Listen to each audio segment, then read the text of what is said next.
अपनी श्रोमणी गुरुद्वारा प्रबंधक कमेटी जो अपना पार्लीमेंट है जी कौम नूं इकट्ठा रखी बैठे वो पार्लीमेंट तो मिलती है। निशाना बन गया कांग्रेस का कि इस पार्लीमेंट कौम की पार्लीमेंट नूं तोड़िया जाए या कब्जा किया जाए। कैप्टन अमरिंदर सिंह मुख्यमंत्री सी, उन्होंने कोशिश की, तुहानूं याद है किवें अपने मैंबरां के खिलाफ करके कब्जा करने की कोशिश की, पर मैं बधाई दिंदे अपनी कौम ने डट के लड़ाई लड़ी। जो उत्थे भी कामयाब ना होए तो हुण सोचा इन्होंने कि श्रोमणी गुरुद्वारा प्रबंधक नूं तोड़िया जाए। हरियाणे के मुख्यमंत्री हुड्डा साहब ने श्रोमणी गुरुद्वारा प्रबंधक कमेटी नूं दो फड़ करने की कोशिश की, एक्ट पास कर दिता, पर कौम लड़ाई लड़ रही है तो लड़ती रह गई। किसी हालत में श्रोमणी गुरुद्वारा प्रबंधक कमेटी दो फाड़ नहीं होने देनी। कोई बादल परिवार इलेक्शन नहीं करवाता या कोई होर परिवार इलेक्शन नहीं करवाता। इलेक्शन कमीशन के थले इलेक्शन होंगे है, वोटां पैंदियां, असीं घर च बह के वोटां नहीं पाउंदे। पर मैं सिख कौम हर 5 साल बाद वोट पाउंदी है ते हर 5 साल बाद श्रोमणी अकाली दल नूं जिम्मेवारी मिलदी है।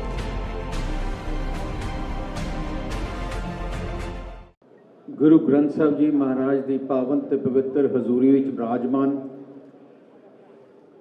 गुरु रूपी साध संगत जी, गज के फतेह बुलाओ। वाहिगुरू जी का खालसा, वाहिगुरू जी की फतेह। समूची कौम नूं श्रोमणी गुरुद्वारा प्रबंधक कमेटी की 100 साल की शताब्दी की लख लख बधाई देना। अज समूची कौम इस पवित्र जगह ते इकट्ठी हुई है। हिंदुस्तान के कोने कोने तो, पंजाब के कोने कोने तो संत महापुरख इत्थे आए हैं। पंजे तख्त संबंधी जिहड़ी कमेटियां सिंह साहब सारे ही इत्थे विराजमान हैं। हिंदुस्तान के कोने कोने तो गुरु घरां तो अपने उन्होंने नुमाइंदे इत्थे पहुंचे हैं। बाहरले मुल्कों तो भी गुरु घरां कमेटियां के नुमाइंदे अज इत्थे आए हैं। मैं कह सकदा अज दा कट्ठ इतिहासिक कट्ठ है, समूची कौम की प्रतिनिधि करने वाला कट्ठ है।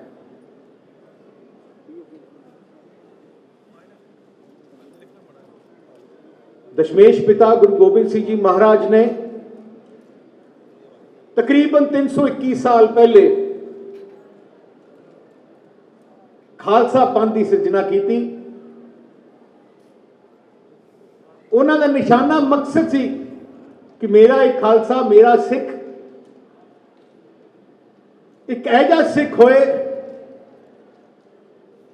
जिहड़ी पूरी दुनिया के लोग उसकी मिसाल देन। अपने गुरु साहब ने आपां सिक्ख्या की दी, किरत करो, मतलब मेहनत करो। तुसी दुनिया के कोने चले जाओ, किते भी सिख मंगता नहीं देखोगे, कमाउंदा, मेहनत करते कमाउंदा देखोगे।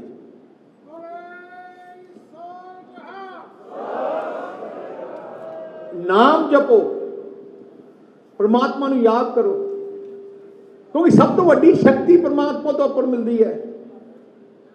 ते वंड के छको। किसी भी अपनी अरदास, जो भी अपनी अरदास होंदी है, जी आपको सिक्ख्या दी है, आप किते नहीं कहते सिख पंथ का भला होए, आप सरबत के भले की गल करते हैं। एक बहुत वड्डी सिक्ख्या अपने गुरु साहब, सरबत, सारे सरबत। अपने गुरु साहब ने जात पात की उदों लड़ाई, उदों जात पात की बड़ी समस्या सी, उसनूं खत्म किया। मकसद एक ही सी कि आप सारे परमात्मा के बंदे हैं।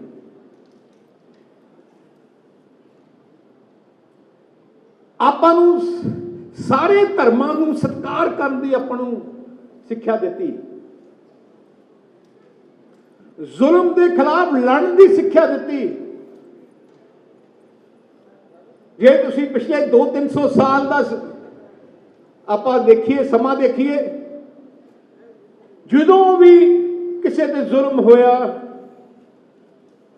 ਆਪਣੇ ਖਾਲਸਾ ਨੇ ਉਹ ਜ਼ੁਲਮ ਦੀ ਲੜਾਈ ਲੜੀ, ਖਿਲਾਫ ਲੜਾਈ ਲੜੀ, ਜ਼ੁਲਮ ਦੇ ਖਿਲਾਫ ਲੜਾਈ ਲੜੀ। ਲਗਾਤਾਰ ਮੁਗਲਾਂ ਨੇ ਆਪਣੇ ਦੇਸ਼ ਤੇ ਕੌਮ ਤੇ ਜ਼ੁਲਮ ਕੀਤੇ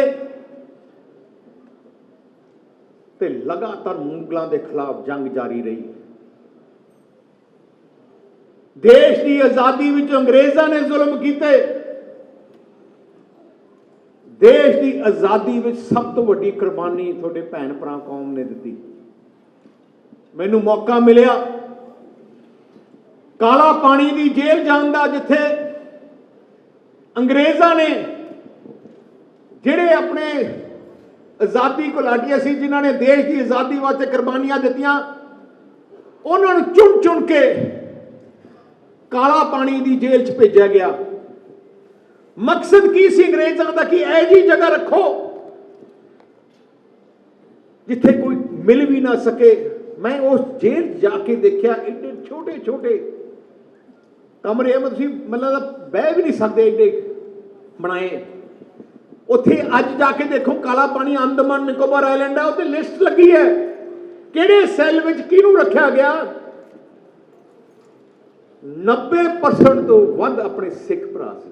ਸਿੱਖ ਭਰਾ ਸਭ ਤੋਂ ਵੱਧ ਫਾਂਸੀਆਂ ਅੰਗਰੇਜ਼ਾਂ ਨੇ ਦਿੱਤੀਆਂ, ਉਹ ਵੀ ਆਪਣੇ ਭਰਾਵਾਂ ਨੇ ਦਿੱਤੀਆਂ।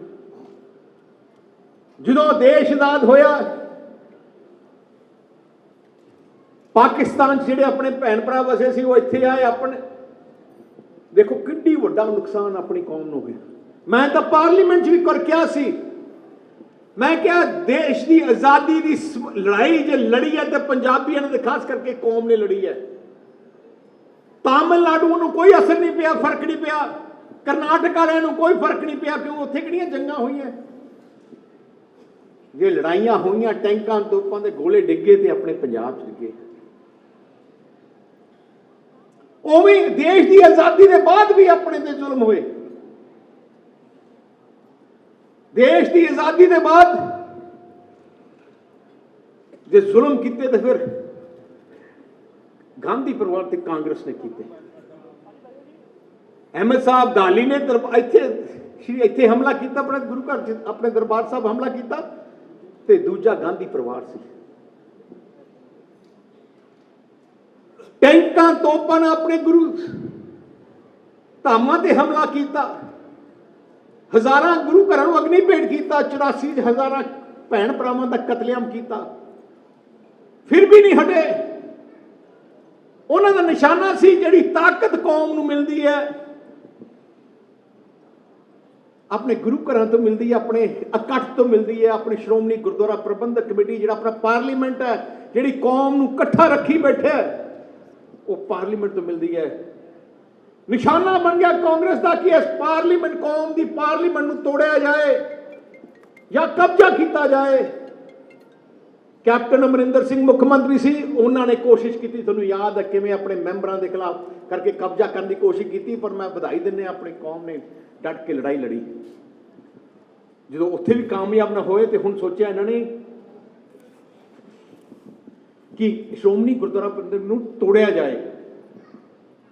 ਹਰਿਆਣੇ ਦੇ ਮੁੱਖ ਮੰਤਰੀ ਹੁੱਡਾ ਸਾਹਿਬ ਨੇ ਸ਼੍ਰੋਮਣੀ ਗੁਰਦੁਆਰਾ ਪ੍ਰਬੰਧਕ ਕਮੇਟੀ ਨੂੰ ਦੋ ਫੜ ਕਰਨ ਦੀ ਕੋਸ਼ਿਸ਼ ਕੀਤੀ, ਐਕਟ ਪਾਸ ਕਰ ਦਿੱਤਾ, ਪਰ ਕੌਮ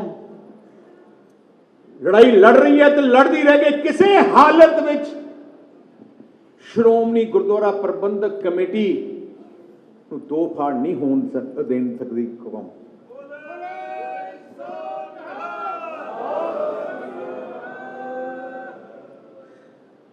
ਸ਼੍ਰੋਮਣੀ ਗੁਰਦੁਆਰਾ ਪ੍ਰਬੰਧਕ ਕਮੇਟੀ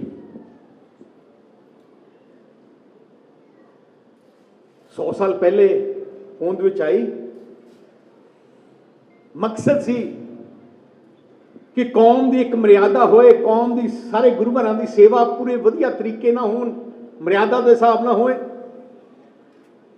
ਦੁਨੀਆ ਵਿੱਚ ਵੱਖ-ਵੱਖ ਧਰਮ ਦੇ ਲੋਕ ਰਹਿੰਦੇ ਆ, ਉਹਨਾਂ ਦੇ ਵੱਖ-ਵੱਖ ਧਰਮ ਸਥਾਨ ਹੈ, ਪਰ ਸਿੱਖ ਕੌਮ ਇੱਕ ਐਜੀ ਕੌਮ ਹੈ, ਕੱਲੀ ਕੌਮ ਹੈ ਜਿਹਦੀ ਆਪਣੀ ਗੁਰੂ ਧਾਮਾਂ ਦੀ ਸੇਵਾ ਸੰਭਾਲ ਇੱਕ ਡੈਮੋਕ੍ਰੈਟਿਕ ਤਰੀਕੇ ਨਾਲ ਕੀਤੀ ਜਾਂਦੀ ਹੈ, ਇੱਕ ਇਲੈਕਟਿਡ ਬੋਡੀ ਨਾਲ ਕੀਤੀ ਜਾਂਦੀ ਹੈ।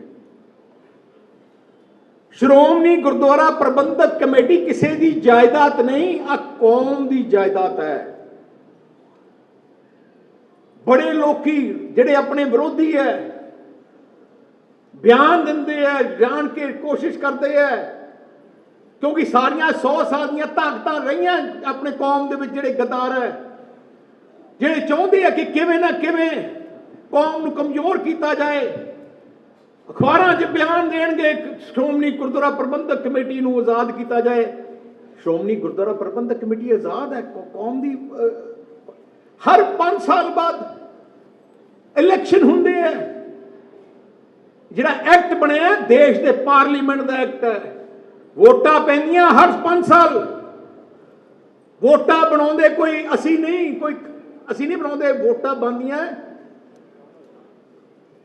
ਸਰਕਾਰ ਰਹੀ। ਕੋਈ ਵੀ ਵੋਟ ਆਪਣਾ ਬਣਾ ਸਕਦਾ ਹੈ, ਜੋ ਉਹਨਾਂ ਨੇ ਰੂਲਸ ਲਿਖੇ ਹੈ ਉਹਦੇ ਹਿਸਾਬ ਨਾਲ। ਕੋਈ ਬਾਦਲ ਪਰਿਵਾਰ ਇਲੈਕਸ਼ਨ ਨਹੀਂ ਕਰਾਉਂਦਾ, ਜਾਂ ਕੋਈ ਹੋਰ ਪਰਿਵਾਰ ਇਲੈਕਸ਼ਨ ਨਹੀਂ ਕਰਾਉਂਦਾ। ਇਲੈਕਸ਼ਨ ਕਮਿਸ਼ਨ ਦੇ ਥੱਲੇ ਇਲੈਕਸ਼ਨ ਹੁੰਦੇ ਆ, ਵੋਟਾਂ ਪੈਂਦੀਆਂ, ਅਸੀਂ ਘਰ 'ਚ ਬਹਿ ਕੇ ਵੋਟਾਂ ਨਹੀਂ ਪਾਉਂਦੇ। ਪਰ ਮੈਂ ਸਿੱਖ ਕੌਮ ਹਰ 5 ਸਾਲ ਬਾਅਦ ਵੋਟ ਪਾਉਂਦੀ ਹੈ ਤੇ ਹਰ 5 ਸਾਲ ਬਾਅਦ ਸ਼੍ਰੋਮਣੀ ਅਕਾਲੀ ਦਲ ਨੂੰ ਜ਼ਿੰਮੇਵਾਰੀ ਦਿੰਦੀ ਹੈ। ਕੀ ਦੱਸਣਾ ਚਾਹੁੰਦੇ ਆ ਕੌਮ ਕਿ ਸ਼੍ਰੋਮਣੀ ਅਕਾਲੀ ਦਲ ਤੇ ਸ਼੍ਰੋਮਣੀ ਗੁਰਦੁਆਰਾ ਪ੍ਰਬੰਧਕ ਕਮੇਟੀ ਦੋਨੋਂ ਹੀ ਕੌਮ ਦੀਆਂ ਨੁਮਾਇੰਦਾ ਜਥੇਬੰਦੀਆਂ।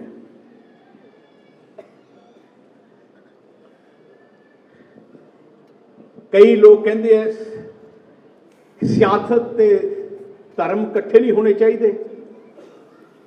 ਆਪਣੇ ਤਾਂ ਗੁਰੂ ਸਾਹਿਬਾਨ ਨੇ ਆਪਾਂ ਨੂੰ ਕਿਹਾ ਮੀਰੀ ਪੀਰੀ ਦਾ ਸੰਦੇਸ਼। ਸ਼੍ਰੋਮਣੀ ਅਕਾਲੀ ਦਲ ਦਾ ਜਨਮ ਵੀ ਸ਼੍ਰੋਮਣੀ ਗੁਰਦੁਆਰਾ ਪ੍ਰਬੰਧਕ ਕਮੇਟੀ ਦੇ ਬਾਅਦ ਹੋਇਆ। ਜਦੋਂ ਕਮੇਟੀ ਬਣਾਈ ਗਈ ਉਦੋਂ ਆਪਣੇ ਬਜ਼ੁਰਗ ਇਕੱਠੇ ਹੋਏ, ਜਿਨ੍ਹਾਂ ਨੇ ਸਾਰੀ ਕਮੇਟੀ ਬਣਾਈ ਤੇ ਫੈਸਲਾ ਕੀਤਾ ਕਿ ਆਪਣੀ ਇੱਕ ਸਿਆਸੀ ਪਾਰਟੀ ਚਾਹੀਦੀ ਹੈ ਜਿਹੜੀ ਲੜਾਈ ਲੜ ਸਕੇ, ਤਾਕਤ ਚਾ ਸਕੇ ਤੇ ਆਪਣੀ ਕੌਮ ਦੀ ਲੜਾਈਆਂ ਲੜ ਸਕੇ। ਕੌਮ ਤਾਂ ਅੱਗੇ ਹੋ ਸਕਦੀ ਹੈ ਜੇ ਆਪਣੇ ਕੋਲ ਤਾਕਤ ਹੋਏ। ਤੇ ਸ਼੍ਰੋਮਣੀ ਅਕਾਲੀ ਦਲ ਦੇ ਵੀ ਅਗਲੇ ਮਹੀਨੇ 100 ਸਾਲ ਹੋ ਰਹੇ ਹਨ। ਸ਼੍ਰੋਮਣੀ ਗੁਰਦੁਆਰਾ ਪ੍ਰਬੰਧਕ ਕਮੇਟੀ ਬਾਰੇ ਲੋਕਾਂ ਦੇ ਮਨ 'ਚ ਹੈ, ਕਈ ਲੋਕ ਹੈ ਜਿਹੜੀ ਜਾਣ ਕੇ ਰੋਜ਼ ਪ੍ਰਚਾਰ ਕਰਦੇ ਹੈ, ਪਰ ਉਹਨਾਂ ਨੂੰ ਪਤਾ ਨਹੀਂ ਕਿ ਸ਼੍ਰੋਮਣੀ ਕਮੇਟੀ ਦੀ ਸੇਵਾ ਕਿੰਨੀ ਹੈ, ਕੰਮ ਕਿੰਨਾ ਕਰ ਰਹੀ ਹੈ। 110 ਐਜੂਕੇਸ਼ਨਲ ਸਿੱਖਿਆ ਦੇ ਅਦਾਰੇ ਸ਼੍ਰੋਮਣੀ ਕਮੇਟੀ ਚਲਾ ਰਹੀ ਹੈ। 110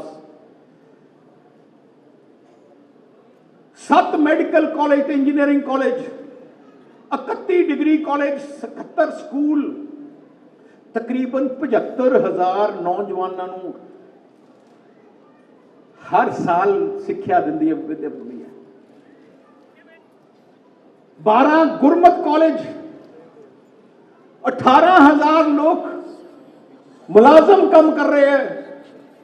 ਤੇ ਮੈਂ ਕਹਿੰਦਾ ਸਭ ਤੋਂ ਵੱਡੀ ਗੱਲ ਹੈ, ਲੱਖਾਂ ਲੋਕਾਂ ਨੂੰ ਲੰਗਰ ਦੀ ਸੇਵਾ ਕਰ ਰਹੀ ਹੈ। ਤੁਸੀਂ ਦੁਨੀਆ ਚਲੇ ਜਾਓ, ਕਿਸੇ ਵੀ ਧਾਰਮਿਕ ਸਥਾਨ ਚਲੇ ਜਾਓ, ਜੇ ਲੰਗਰ ਭੁੱਖ ਲੱਗੀ ਹੈ, ਲੰਗਰ ਨਹੀਂ ਮਿਲਦਾ ਇਕੱਲੇ ਆਪਣੇ ਗੁਰੂ ਘਰ 'ਚ ਮਿਲਦਾ। ਜਿੱਥੇ ਮਰਜ਼ੀ ਦੁਨੀਆ ਚਲੇ ਜਾਓ, ਲੱਖਾਂ ਲੋਕਾਂ ਦੀ ਸੇਵਾ। ਹੁਣ ਦੇਖੋ ਜੀ, ਤਕਰੀਬਨ 100 ਤੋਂ ਵੱਧ ਗੁਰੂ ਘਰਾਂ ਦੀ ਦੇਖ ਰੇਖ ਸੰਭਾਲ ਸਵੇਰ ਤੋਂ ਲੈ ਕੇ ਸ਼ਾਮ ਤੱਕ ਮਸ਼ੀਨ ਵਾਂਗੂ 1 ਮਿੰਟ ਦਾ ਫਰਕ ਨਹੀਂ ਪੈਂਦਾ। ਸਾਰੀਆਂ ਚੀਜ਼ਾਂ 1 ਮਿੰਟ ਦੇ ਹਿਸਾਬ ਨਾਲ ਚੱਲਦੀਆਂ। ਦੇਖੋ ਲਗਾਤਾਰ 100 ਸਾਲ ਆ ਕੰਮ ਦੀ ਜ਼ਿੰਮੇਵਾਰੀ ਸੰਭਾਲੀ ਹੈ ਸ਼੍ਰੋਮਣੀ ਗੁਰਦੁਆਰਾ ਪ੍ਰਬੰਧਕ ਕਮੇਟੀ ਨੇ। ਨਿੰਦਾ ਕਰਨ ਵਾਲੇ ਬੜੇ ਹੈ, ਪਰ ਆਪਾਂ ਨੂੰ ਪਛਾਣਨ ਦੀ ਲੋੜ ਹੈ ਕਿਹੜੇ। ਉਹ ਲੋਕ ਹੈ ਜਿਹੜੇ ਹਰ ਵਾਰ ਨਕਾਰੇ ਗਏ ਆ, ਹਰ ਵਾਰ ਨਕਾਰੇ ਗਏ ਆ। ਪਿਛਲੇ 100 ਸਾਲਾਂ 'ਚ ਬਹੁਤ ਕੰਮ ਕੀਤੇ ਹੈ ਸ਼੍ਰੋਮਣੀ ਗੁਰਦੁਆਰਾ ਪ੍ਰਬੰਧਕ ਕਮੇਟੀ ਨੇ। ਕੋਈ ਕਮੀਆਂ ਵੀ ਰਹਿ ਗਈਆਂ ਹੋਣੀਆਂ, ਮਾਫੀ ਚਾਹੁੰਦੇ ਆ ਜੇ ਕੋਈ ਕਮੀ ਰਹਿ ਗਈ ਹੈ, ਕਿਉਂਕਿ ਐਡੇ ਵੱਡੇ ਪ੍ਰਬੰਧ ਵਿੱਚ ਕਮੀਆਂ ਰਹਿ ਵੀ ਜਾਂਦੀਆਂ, ਪਰ ਕਮੀਆਂ ਤੋਂ ਸਿੱਖਣ ਦੀ ਲੋੜ ਹੈ ਕਿ ਕਿੱਥੇ ਕਮੀਆਂ ਰਹਿ ਗਈਆਂ ਤੇ ਆਪਾਂ ਕਿਵੇਂ ਸੁਧਾਰ ਕਰੀਏ। ਆ ਜ਼ਿੰਮੇਵਾਰੀ ਆਪਣੀ ਬਣਦੀ ਹੈ। ਪ੍ਰਧਾਨ ਸਾਹਿਬ ਨੇ ਆਪਣੇ ਲੈਕਚਰ 'ਚ ਗੱਲ ਕੀਤੀ ਤੇ ਹੁਣ ਚੁਣੌਤੀਆਂ ਕਿਹੜੀਆਂ? ਹੁਣ 100 ਸਾਲ ਪੂਰੇ ਹੋ ਗਏ, ਪਰ ਅੱਜ ਵੀ ਆਪਣੀ ਕੌਮ ਨੂੰ ਤੇ ਬਹੁਤ ਵੱਡੀਆਂ ਚੁਣੌਤੀਆਂ ਦਾ ਸਾਹਮਣਾ ਕਰਨਾ ਪੈ ਰਿਹਾ ਹੈ। ਸ਼੍ਰੋਮਣੀ ਗੁਰਦੁਆਰਾ ਪ੍ਰਬੰਧਕ ਕਮੇਟੀ ਨੂੰ ਬੜੀਆਂ ਚੁਣੌਤੀਆਂ ਦਾ ਸਾਹਮਣਾ ਕਰਨਾ ਪਊਗਾ। ਸਭ ਤੋਂ ਵੱਡੀ ਚੁਣੌਤੀ ਹੈ ਆਪਣੀ ਜਵਾਨੀ ਨੂੰ ਸੰਭਾਲਣਾ। ਜਿਹੜੀਆਂ ਕੌਮ ਆਪਣੀ ਜਵਾਨੀ, ਨੌਜਵਾਨ ਬੱਚਿਆਂ ਨੂੰ ਸੰਭਾਲ ਸਕਦੀ ਹੈ, ਉਹੀ ਅੱਗੇ ਵਧੂਗੀ ਤੇ ਉਹੀ ਚੜ੍ਹਦੀ ਕਲਾ 'ਚ ਰਹੂਗੀ। ਅੱਜ ਜਿਹੜੀ 21ਵੀਂ ਸਦੀ ਵਿੱਚ ਜੈ ਜੀ ਟੈਕਨੋਲੋਜੀ ਆ ਗਈ, ਜੈ ਜੀਆਂ ਚੀਜ਼ਾਂ ਆ ਗਈਆਂ, ਇਹ ਜੇ ਸਾਧਨ ਆ ਗਏ ਕਿ ਜਵਾਨੀ ਨੂੰ ਗੁੰਮਰਾਹ ਹੋਣ ਦੇ ਮੌਕੇ ਬਹੁਤ ਜ਼ਿਆਦਾ ਮਿਲ ਗਏ, ਪਤਿਤਪਨਾ ਬਹੁਤ ਵੱਧ ਗਿਆ। ਆ ਇੱਕ 5 ਸਾਲ ਦਾ ਪ੍ਰੋਗਰਾਮ ਮਿਸ਼ਨ ਬਣਾਉਣਾ ਪੈਣਾ ਐਸਜੀਪੀਸੀ ਨੂੰ ਕਿ ਆ ਚੁਣੌਤੀਆਂ ਨੂੰ 5 ਸਾਲ ਦੇ ਅੰਦਰ ਅੰਦਰ, 1 ਸਾਲ ਦਾ ਟਾਰਗੇਟ ਹੋਏ, ਫਿਰ 5 ਸਾਲ ਦਾ ਟਾਰਗੇਟ ਹੋਏ ਕਿ ਆਪਾਂ ਕਿਵੇਂ ਆ ਚੁਣੌਤੀਆਂ ਦਾ ਸਾਹਮਣਾ ਕਰਨਾ ਹੈ ਤੇ ਚੁਣੌਤੀਆਂ ਤੋਂ ਕਿਵੇਂ ਕਾਮਯਾਬੀ ਪ੍ਰਾਪਤ ਕਰਨੀ ਹੈ। ਪਤਿਤਪਨਾ ਇੱਕ ਬਹੁਤ ਵੱਡੀ ਚੁਣੌਤੀ ਹੈ, ਨਸ਼ਾ ਬਹੁਤ ਵੱਡੀ ਚੁਣੌਤੀ ਹੈ। ਆਪਣੀ ਜਵਾਨੀ ਨੂੰ ਬਚਾਉਣ ਵਾਸਤੇ ਇੱਕ ਧਰਮ ਪਰਿਵਰਤਨ ਬੜਾ ਵੱਡੀ ਚੁਣੌਤੀ ਆਪਾਂ ਨੂੰ ਆ ਰਹੀ ਹੈ। ਜਿਹੜੇ ਇੱਕ ਧਰਮ ਨੂੰ ਕਨਵਰਟ ਕਰਕੇ ਦੂਜੇ ਧਰਮ 'ਚ ਕਰ ਗਏ, ਇੱਕ ਬਹੁਤ ਵੱਡੀ ਚੁਣੌਤੀ ਹੈ।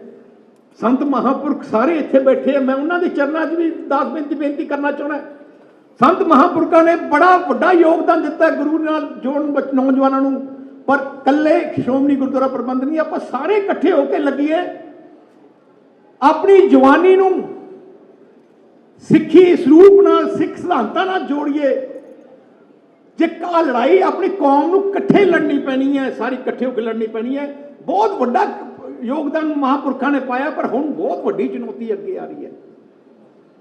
ਧਰਮ ਪਰਿਵਰਤਨ ਮੈਂ ਦੇਖਿਆ ਇੱਕ ਬਹੁਤ ਵੱਡੀ ਚੁਣੌਤੀ ਹੈ, ਜਿਹਦਾ ਸੋਚ ਸਮਝ ਕੇ ਕਿਵੇਂ ਕਰਨਾ ਆਪਾਂ ਪ੍ਰਚਾਰ, ਕਿਵੇਂ ਆਪਣਾ ਕੌਮ ਨੂੰ ਅੱਗੇ ਲੈ ਕੇ ਜਾਣਾ, ਆ ਇੱਕ ਬਹੁਤ ਵੱਡੀ ਚੁਣੌਤੀ ਹੈ। ਇੱਕ ਹੋਰ ਵੱਡੀ ਚੁਣੌਤੀ ਹੈ, ਜਿਹੜੀਆਂ ਮਾਈਨੋਰਿਟੀਜ਼ ਹੈ ਉਹਨਾਂ ਦੇ ਮਨਾਂ 'ਚ ਦੇਸ਼ ਵਿੱਚ ਇਨਸਿਕਿਉਰਿਟੀ ਹੋ ਰਹੀ ਹੈ।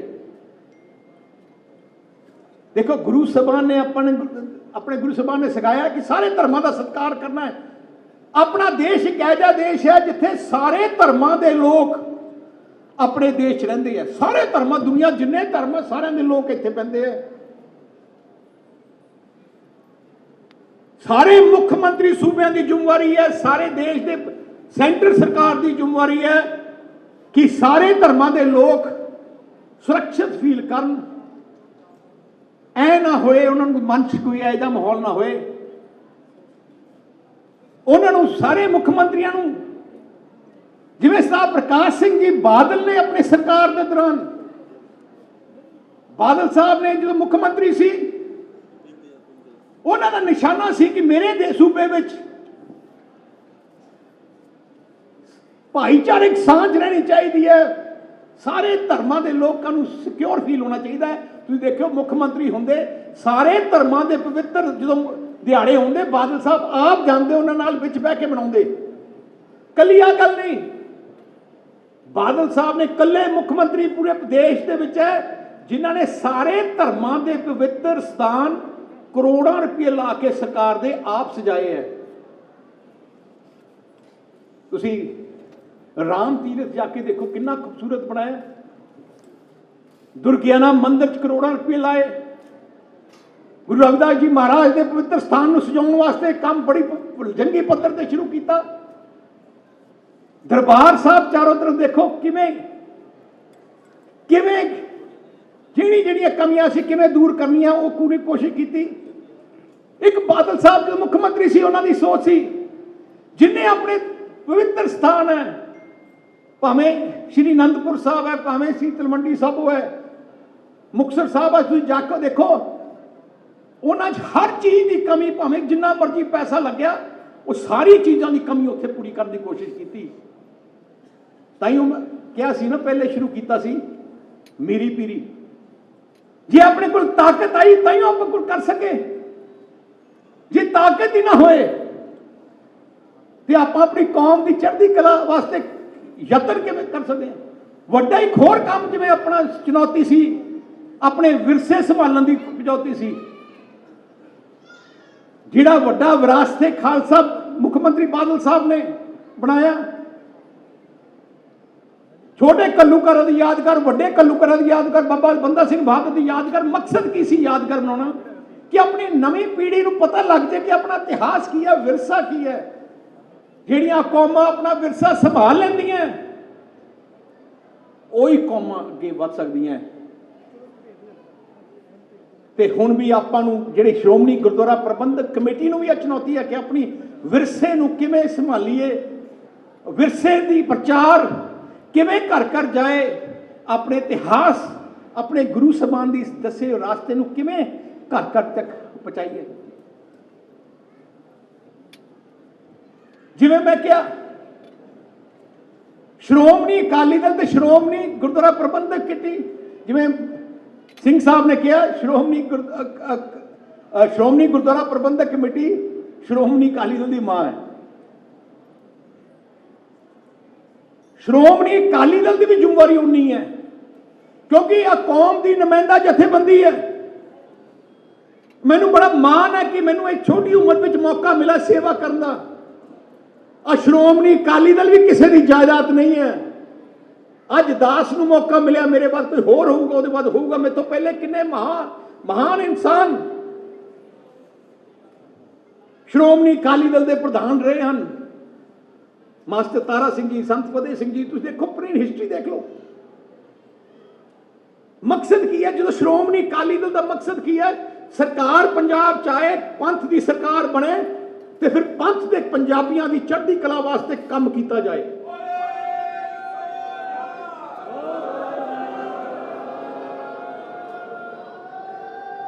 सिख कौम का हैडक्वार्टर कित्थे है सिख कौम का हैडक्वार्टर सिख कौम का जिवें सारा कुछ ही पंजाब है जे पंजाब नूं आपां बहुत सोहना बना दिंदे पंजाब विच सारा कुछ लिया दिंदे इसदा मतलब उन्नी तकड़ी अपनी कौम है सो मकसद अकाली दल का श्रोमणी अकाली दल का की है एक तो अपनी कौम की सुरक्षा वास्ते कले देश च नहीं दुनिया के कोने कोने जे मेरे अपनी कौम कुछ भी आँच आने की कोई कोशिश करे उसकी लड़ाई लड़नी है तो मैनू बड़ा मान है असीं लड़ते रहे हैं भावें फ्रांस में पगड़ी का मसला आया भावें दूजे मुल्कों च अपनी मसले आए लड़ाई लड़ी अपनी पार्टी ने लड़ाई लड़ी उवें हुण भी मकसद की है श्रोमणी अकाली दल का परमात्मा मेन कर परमात्मा की बख्शिश होए मौका मिले अपने सूबे पंजाब में सब तो वधिया इंफ्रास्ट्रक्चर बनाया जाए काफी काम तो हो भी गए हैं जिवें 24 घंटे बिजली की समस्या सी चुनौती वो पूरी की सड़कों की समस्या सी पूरी की एयरपोर्ट बनाने की समस्या क्योंकि आ जिहड़ियां चीज़ां आ तरक्की का साधन है आ तरक्की का साधन है आ जिहड़ी खेती इंफ्रास्ट्रक्चर बनाया गया वो बादल साहब क्यों अकाली दल की सरकारां ने बनाया तुसीं जिन्नियां भी निशानियां देखो वो श्रोमणी अकाली दल की सरकारां ने बनाई क्यों क्योंकि कौम ते पंजाबियों की जथेबंदी है साडे फर्ज है गुरु साहबान की सानू आदेश है कि आपां अपने सूबे नूं अपनी कौम का जगह इत्थे तरक्की करनी है उवें जिहड़ा साडी प्रायोरिटी है मैं सोच रहा अकाली दल की की होनी चाहिए अगले 5 साल या 10 साल एजुकेशन सिक्ख्या अपने एक एक बच्चे नूं वध तो वध वधिया तो वधिया पढ़ाई दी जाए जिहड़ा एक अपना बच्चा पढ़ गया तो परिवार तरक्की ते हो जाऊगा अपने आप खड़ा होने लग जाऊगा सिक्ख्या अपनी प्रायोरिटी रहनी है परमात्मा मेहर करे मेडिकल फैसिलिटी अपनी प्रायोरिटी रहनी है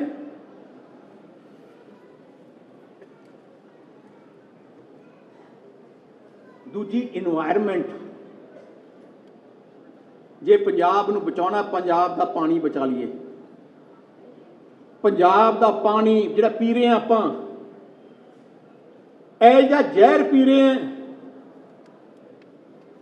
ਤਾਈਓ ਤੁਸੀਂ ਦੇਖੋ ਹਰ ਰੋਜ਼ ਕੈਂਸਰ ਦੀ ਬਿਮਾਰੀ ਨਾਲ ਹਜ਼ਾਰਾਂ ਲੋਕ ਮਰ ਰਹੇ ਹੈ। ਐਜ਼ ਪ੍ਰੈਜ਼ੀਡੈਂਟ ਮੈਂ ਕਹਿਣਾ ਚਾਹੁੰਦਾ ਹੈ, ਮੇਰੀ ਟੌਪ ਪ੍ਰਾਇਰਟੀ ਹੋਊਗੀ, ਜੇ ਪ੍ਰਮਾਤਮਾ ਮਿਹਰ ਕਰੇ, ਪੰਜਾਬ ਦੀਆਂ ਸਾਰੀਆਂ ਨਹਿਰਾਂ ਦੀਆਂ ਨਦੀਆਂ ਦੇ ਪਾਣੀ ਬਿਲਕੁਲ ਸਾਫ਼ ਕਰਕੇ ਦੇਵਾਂ। ਕੋਈ ਔਖਾ ਨਹੀਂ ਹੈ, ਕੋਈ ਔਖਾ ਨਹੀਂ ਹੈ,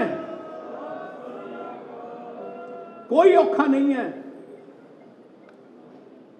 थोड़ी निशाना चाहिए, हिम्मत चाहिए है, सारा कुछ ही प्राप्त हो सकता है। सो इस करके अज जिहड़े आपां इकट्ठे होए हैं 100 साल शताब्दी के संबंध विच बहुत वड्डियां जिम्मेवारियां हले अपने च है, बहुत सफर तय करने वाला है। श्रोमणी गुरुद्वारा प्रबंधक कमेटी नूं बहुत मेहनत करने की लोड़ है, पर मैं एक बेनती जरूर करांगा, कौम नूं इकट्ठा रहना चाहिए।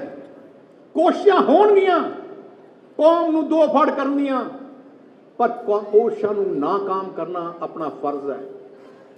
सारे महापुरख बैठे, सारे विद्वान इत्थे आए हैं, देश के कोने कोने तो अपनी जिन्नियां भी गुरु घर उन्होंने नुमाइंदे आए हैं।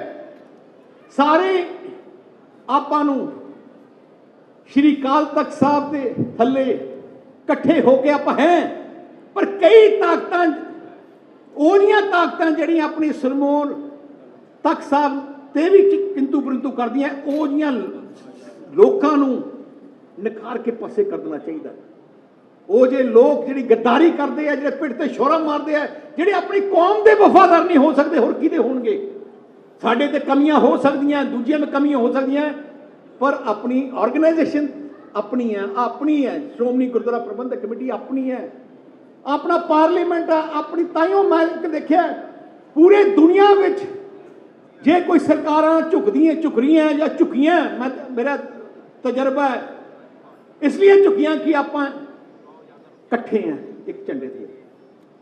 सो आ जी अपना 100 साल का प्रण करना चाहिए कि 100 साल के बाद हुण अगले 100 साल की करना चाहिए। 5-5 साल का प्रोग्राम प्लैनिंग श्रोमणी गुरुद्वारा प्रबंधक कमेटी को करनी चाहिए है। 5 साल का साडा की टारगेट है, अगले 5 साल का की है, टारगेट रख के एक बहुत वधिया सुझाव है कि आप प्रधान साहब सारे कोई भी अपनी संगत चो कोई भी सुझाव देना चाहे, एक सिस्टम होना चाहिए जिते सुझाव दे सकन ते आप बह के वह अमल करिए। क्योंकि बहुत अपने विद्वान हैं, बहुत जिन्होंने मौका मंच भावना है, पर वो अपनी भावना किहदे कोले जाके दसन उन्हें मौका नहीं मिलता। सो अज की 100 साल की शताब्दी मौके बधाई भी दिना है, तो सारिਆਂ ਨੂੰ ਇੱਕੋ ही बेनती करदा है श्रोमणी अकाली दल के प्रधान होने के नाते कि आप अपनी मां पार्टी श्रोमणी अकाली दल ते अपनी मां अपने कौम की जथेबंदी श्रोमणी गुरुद्वारा प्रबंधक कमेटी नूं तगड़ा होर करिए। उहदे थल्ले एक झंडे थल्ले होके आप अपनी कौम की चढ़ती कला वास्ते होर जो भी करना पे आप करिए। वाहिगुरू जी का खालसा, वाहिगुरू जी की फतेह।